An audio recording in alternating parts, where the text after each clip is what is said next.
তুমি জামাই ষষ্ঠীর দিন এরকম গামছা মাথায় দিয়ে বসে আছো কেন? সাথে অনেক কাজ ছিল আজকে। টোটো শ্বশুর বাড়ি গেলে না জামাই ষষ্ঠীতে? শাশুড়ি ডাকেনি আমাকে এখনো। এই রাম, আমাদেরকে ডাকলোই না, ইনভিটেশনই দিল না। জামাই ষষ্ঠী কিসের? আমাদের জামাই ষষ্ঠী এই যে রান্না হচ্ছে আমাদের জামাই ষষ্ঠীতে। কি রান্না হবে আজকে? কাতল মাছ এনেছিলাম।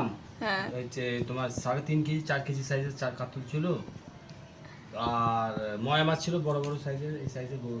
তো আজকে আমাদের রান্না হবে হচ্ছে, আমি বলে দিই, যখন রান্না করবো তখন দেখিয়ে দেবো। আর এই যে আমার মেয়ে দেখাচ্ছে, দেখো গাছের ডুমুর পেরেছিলাম, সেই ডুমুরগুলো আমি কাটছি আর ও করছে, হেল্প করে দিচ্ছে আমাকে। আমার শাশুড়ি মা বলেছিল আমাকে আসতে, আমি যেতে পারলাম না, ব্যবসার কোনো চাপ আছে না এখন, ওই জন্য।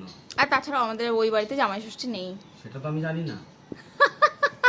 কেন বিয়ের পরে প্রথম বছর খাওয়ালো না তোমাকে? কিন্তু ধান দুধলে দেয়নি তো। ওইটাই তো নেই, নেই তো। শুধু খাই